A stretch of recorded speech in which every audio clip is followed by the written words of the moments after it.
Today on Commander Replay, it's throwback time with Drana Kalastria Bloodchief against Oloro, Roon, and Mirri. Find out who wins this throwback match next on Commander Replay.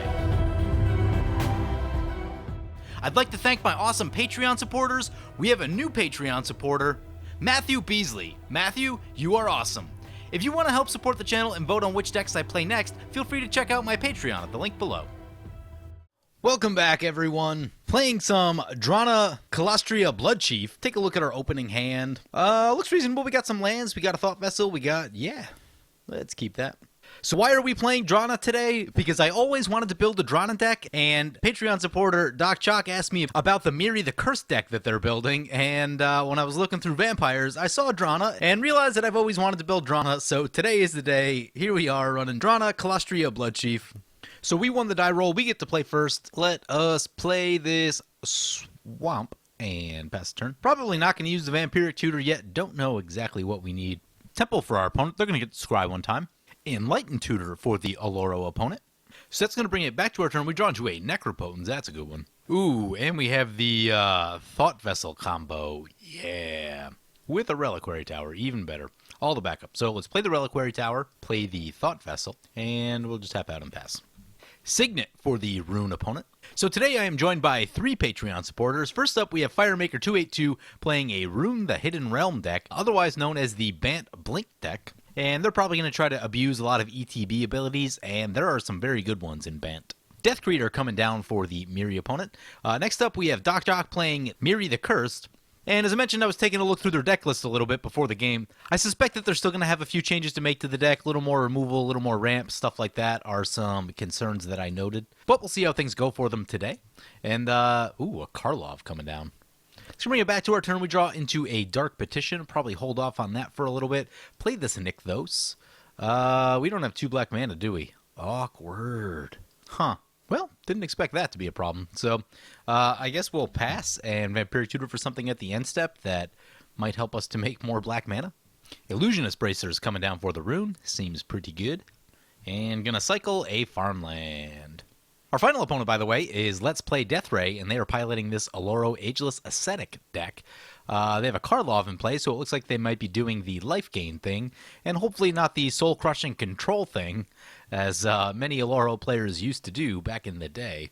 Soul Ring coming down for the Oloro opponent. Persistent Petitioners, it's one of these decks. We're going to Vampiric Tutor. I think I'm going to get an Ancient Craving. That should get us into more lands, more cards. We have no max hand size, so nothing to really worry about right there. Ambitions Cost. So it brings it back to our turn. We draw into that Ambitions Cost. Let's play the Ambitions Cost. Hope we catch a land. I'll be very sad if we don't. There's a land. Play the land. Nothing to do with one, so we'll tap out and pass. Panharmonicon coming down for the Roon. Yeah, that seems really good. Hoarder's Greed for our opponent, so they get to lose 2 life, draw 2 cards, clash with an opponent. If they win, repeat the process. We got a land on top. I actually want that land. In all likelihood, yep, they won the clash, so they're going to repeat the process. Can you just keep choosing the same opponent over and over again and clashing with them repetitively? I mean, if they chose us again, I guess it would have worked again. Huh, that's an interesting card. I'm going to have to look at that one. Vampiric Tutor for the Mirri opponent. Vampiric Tutor for the Oloro opponent. All seems very good. Phoenix, God of Deception coming down. Yep, opponent doing the Oloro mill thing. Nice. Karlov can mill 6 if they want to. So it brings it back to our turn. We draw into the swamp, play the swamp, play the Jet Medallion. Karlov's going to have 6 counters on it. Not really sure that I want to be messing with that too much. I don't know. I guess we just try Drana. I don't want to get our Sangromancer blown up yet to the Karlov. We'll see if the Drana sticks. If it does, then we can potentially shoot the Karlov, but I don't know. We'll see what happens. Roon getting their commander into play, so Roon now in play. Soul Ring coming down for the Mirri opponent. Erebos coming into play for the Mirri opponent. And Persistent Petitioners goes on the milling. Who did they get? So Mirri doing some milling. Lost a bunch of good pieces. Nightmare Lash, Sword of Feast and Famine. Those hurt. Diabolic Tutor. Yeah, they lost some stuff. Oloro coming into play. That brings it back to our turn. We draw into this Ancient Craving. More card draw if we need it. We can get the Necropotence down, although we can't get Necropotence and shoot the Karlov. Probably a good time to shoot the Karlov, right? I don't know if we have enough mana. I don't think we have enough mana, actually. I think what we should do, though, is go Necropotence. Use the Devotion on Nykthos. We get 5 black mana. I'm going to go for Dark Petition right here. Really want a mana doubler. I am thinking... Yeah, I think we can go for the Cage Sun. So we now have 4 black mana.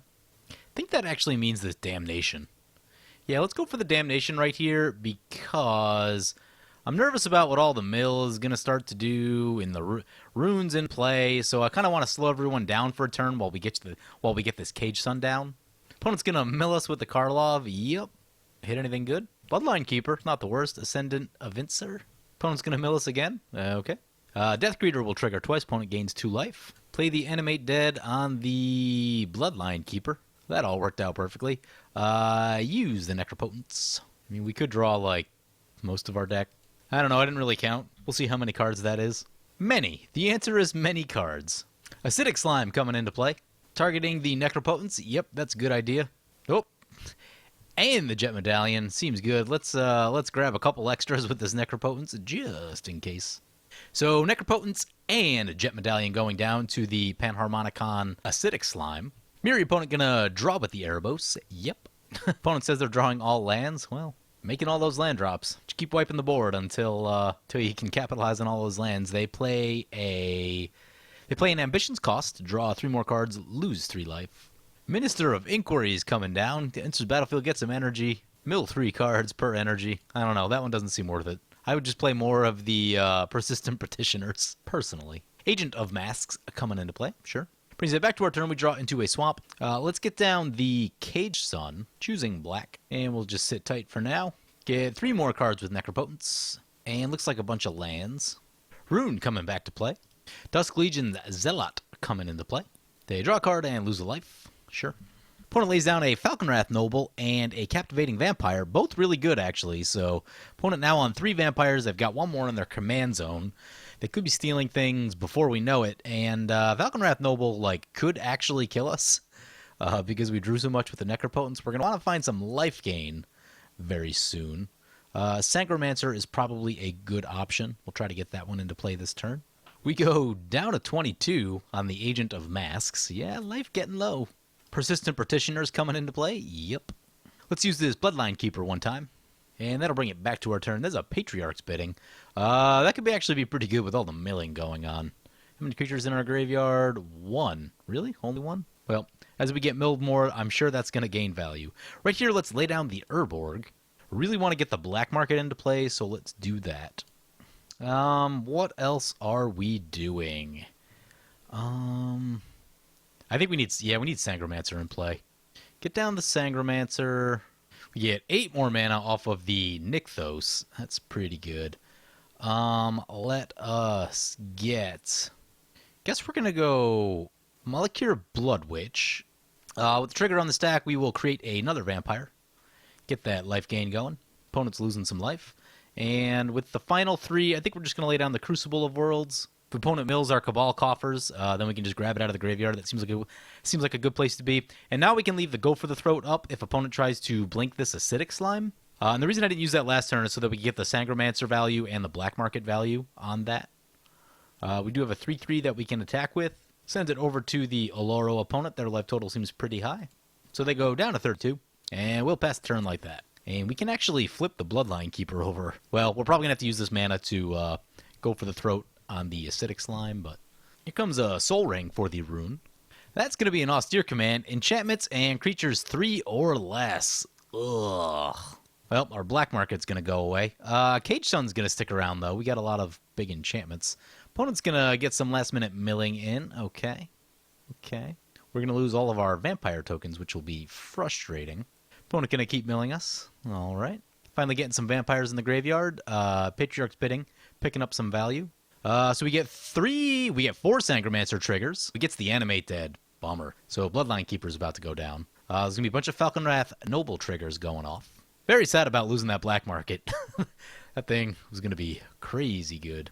But we are going to gain a bunch of life back with the Sangromancer, which is really important. Sangromancer's so good in mono black decks. because there aren't a lot of great life gain options in Mono Black, and Sangromancer is just a really nice one that rewards you for things that Mono Black wants to be doing anyway.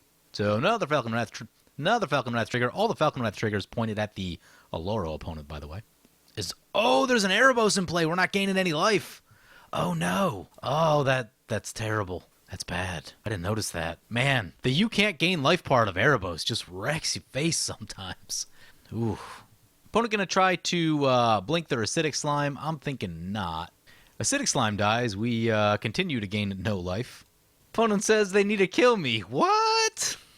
No, if I'm playing Mono Black Control, you should probably kill me. I am playing Mono Black Control, so Mirri coming into play, and going to cast an Onaganata after that. Going to equip the Onaganata. Got a 6-2 Trample Flying First Strike Haste at Mirri. That's a lot of stuff. Going to draw a card with the Erebos.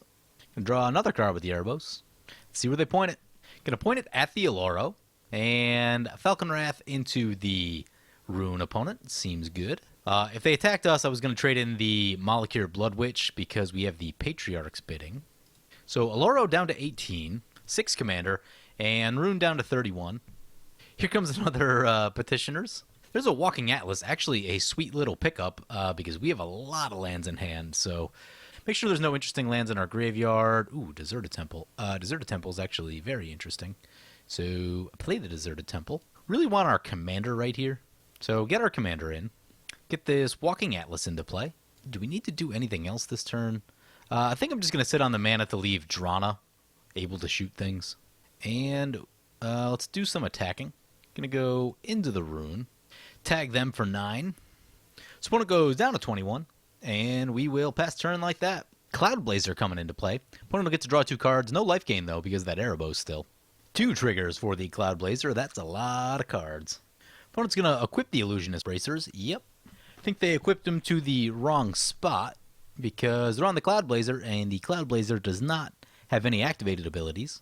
Opponent gonna keep drawing with that Erebos. If they animate Erebos into creature form for any reason, I am definitely shooting that thing because that is killing all of our life gain. And after I got really ambitious with that Necropotence, I am looking for some life gain. Yep, more Erebos action. Darksteel Plate. No worries. Darksteel Plate with Drana. Darksteel Plate does not stop the minus toughness from killing things, so no big deal there. I'm just going to send everything into the Oloro. Sounds good. Agent of Mask's going to do some milling on the Mirri. I was actually hoping that opponent was going to get the Erebos into creature form. Basically needed one more, I think, yeah, one more black source to do it. Sad face. Oloro down to 12. Nope. Oloro down to 10. 12 commander damage. We may finish them off. Opponent has to discard a card, and we continue to not gain life with the Sangromancer. I mean, we'd be at like 50 if we actually gained all the life we were supposed to. Erebos. Ugh. Agent of Mask's going to continue to trigger. Oloro will trigger. The Petitioner is going to go milling again. Agent of Mask's going to go milling. Opponent says they messed up. Oh, yeah. I don't think... Yeah, Gemstone Cavern only makes every color if you do the whole exile at the beginning of the game thing. All right, this is what we've been working up to, using Drana's ability. So we're going to shoot the Cloud Blazer. Opponent will probably respond, and then we'll respond by shooting it again. Yep, there's the response. Then we'll untap our Nykthos. Reactivate the Nykthos. Activate the Drana one more time. That will trigger the Falcon Wrath Noble. Let's see where they point it. Points the Falcon Wrath at the Oloro, which means that we can send these 2 creatures in over to the Oloro, and that should be lethal. Don't think we need to shoot anything else at this exact... yeah, I guess we'll shoot the Falcon Wrath Noble. Just so opponent's not getting crazy amounts of triggers. So Falcon Wrath Noble going down. Opponent points that at us. Yep, that seems fair. Brings it back to our turn. There's a Reanimate. Probably not going to be using that per se. Play this Homeward Path just in case. Use the Walking Atlas. Get a Swamp. Go to Combat. Send the Flyers in at the Oloro. Send Drana into the Mirri. Opponent's going to Cyclonic Rift the Erebos of all things. Interesting. We're going to minus Roon for a whole lot. So Roon down. Drana is massive with 19 power. 2 players going down. Oloro down and Mirri down. That leaves only the Roon opponent. They're going to need some big stuff. We've still got a lot of tools. Austere Command on artifacts would be good. They've already used their Austere Command, but they could have something like, what's that one, Mnemonic Wall, that gets things back. Artifacts and big creatures would be a good start. Opponent says no board wipes, so good game. Opponent just going to tap out and pass. We draw Read the Bones, activate this Walking Atlas one last time just because I never get to play Walking Atlas. Go to combat. Attack with creatures. Looks like we need to pump the Drana a little bit. We will shoot the Walking Atlas. That should do it. And down opponents go! Drana, mono black control, getting there. It is only slightly less oppressive than my other mono black control decks. Just a touch slower, and that you have to have the mana to activate Drana. But pretty cool once you get it going. It's also fun with this deck just to have the vampire theme in there as well. So don't usually get to run that in my other Shieldred decks, though I used to have more of them in the past. Sangromancer, really, really good card, but the Erebos kept us from gaining life. We would have gained so much life if Erebos wasn't in play. Like, we would have been at easily 50, and, you know, if that were the case, then I would have started using more of the card draw, probably. Well, maybe we still had a lot of cards in our hand anyway, but the big play of the game was really just Necropotence into no max hand size. You can draw like 10 or 15 cards easily when you do that, and, yeah, that is really good. So anyway, this Drana deck, very solid mono black control with a little bit of vampire flair added in. So hope you guys enjoyed this video. As always, feel free to comment, like, or subscribe. Thank you for watching.